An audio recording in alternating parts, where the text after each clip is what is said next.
మన్నెంపల్లి గ్రామ ప్రజలకు నమస్కారాలు. ఈరోజు స్థానిక సంస్థల ఎలక్షన్లో మరి శ్రీమతి సుధగోని శారద గారిని సర్పంచ్గా మీ ముందుకు తీసుకురావడం జరిగింది.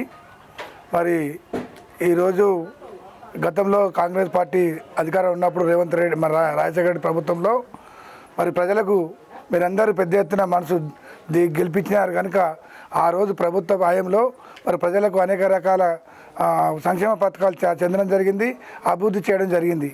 దానిలో భాగంగా మరి గత ప్రభుత్వం పోయిన తర్వాత తెలంగాణ ప్రభుత్వం ముందు ఎలక్షన్ల ముందు తెలంగాణ ఇచ్చింది కాంగ్రెస్ పార్టీ. ఆ కాంగ్రెస్ పార్టీలో అది ఇచ్చిన తర్వాత ప్రజలందరూ తెలంగాణ కోసం కొట్టాడని చెప్పి ఆయనకు ఓటెత్తే మరి 10 సంవత్సరాలు ఈ ప్రభుత్వం పేదలకు ఎలాంటి సౌకర్యాలు కల్పించలేదు, మభ్యపెట్టింది. కనుకనే మరి మొన్న ప్రజలందరూ గ్రహించి ఈ ప్రభుత్వాన్ని పొడగట్టాలనే ఉద్దేశంతో రేవంత్ రెడ్డి ప్రభుత్వాన్ని తీసుకొచ్చడానికి ప్రజాపాలనలో భాగంగా మరి ప్రజలందరూ తీర్పు ఇవ్వడం జరిగింది. అదేవిధంగా కాంగ్రెస్ పార్టీ అధికారంకి వచ్చిన తర్వాత ఏవైతే హామీలు ఇచ్చిందో మరి గ్రామాలల్లో రాష్ట్రంలో ఇచ్చినటువంటి పథకాలను ఇంప్లిమెంట్ చేయడం జరిగింది. మొట్టమొదటిసారిగా ఫ్రీ బస్ ఇవ్వడం జరిగింది. రెండోసారి ఆరోగ్యశ్రీ సుత 10 లక్షల రూపాయలు నిరుపేదలైనటువంటి పేదలకు ఇవ్వడం జరిగింది.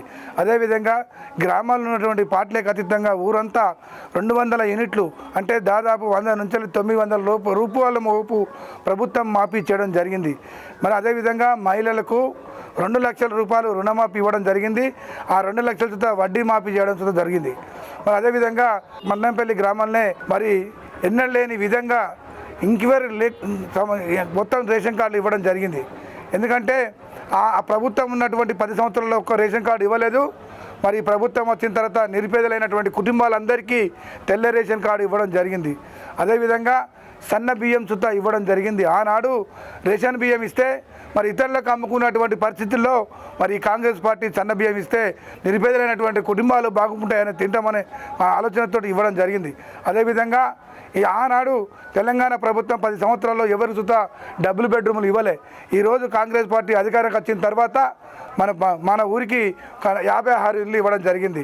పార్టీలకు అతీతంగా నిరుపేదలైన కుటుంబాలకు మరి మా ఎమ్మెల్యే గారి ఆదేశంతో మా ఊరికి 56 ఇళ్ళు ఇప్పడం జరిగింది. మీరందరూ గ్రహించవలసిన అవసరం ఉన్నది.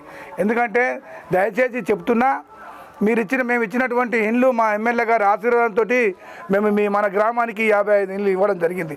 ఇంకా మొన్ననే మరి ఎలక్షన్ కోడ్ రాకపోతే ఇంకా 30 ఇండ్లు దాకా ఇవ్వడం జరుగుతుండే. ఎలక్షన్లు అయిపోయిన తర్వాత అవి ఇస్తారు. గ్రామాల్లో ఉన్నటువంటి నిరుపేదలందరికీ గూన పెంకలు ఉన్నటువంటి ఇళ్ళందరికీ ఇచ్చేటందుకు ఈ ప్రభుత్వం 3 సంవత్సరాలు అధికారంలో ఉంటుంది.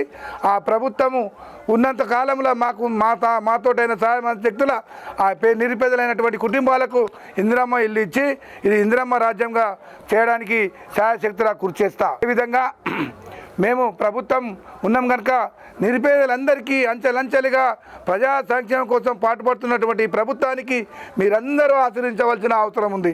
ఎందుకంటే మరి గతంలో మేము గెలిచినప్పుడు గ్రామం అభివృద్ధిని చేయడం జరిగింది.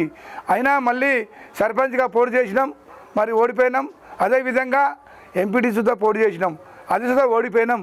అయినా ఈ 2 టర్ములు ఓడిపోయినా ప్రజల కోసం, పార్టీ కోసం, మీ అందరి బాగోగుల కోసం మరి పార్టీని పట్టుకొని ఊరిని పట్టుకొని మీకోసం సేవాభావంలో ఉన్నాం.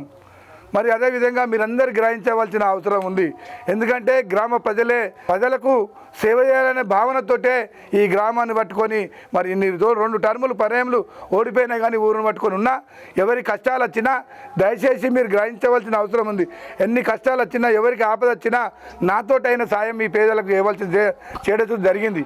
మరి ఈ ప్రభుత్వంలో ఎందుకంటే గౌరవనీయులైనటువంటి ఎమ్మెల్యే గారు మరి కవ్వంపల్లి సత్యం గారి నాయకత్వంలో మరి ఏదంటే మనకున్నటువంటి సమస్యలను ఆయన దగ్గరికి సొచ్చుకపోయి మన ఊరిని అభివృద్ధి పథంలో తీసుకొచ్చేందుకు నేను సహాయశక్తులా పరిష్కరిస్తానని చెప్పి కోరుకుంటున్నాను. గుర్తు బ్యాడ్ గుర్తు, మన ఓటు బ్యాడ్ గుర్తుకే.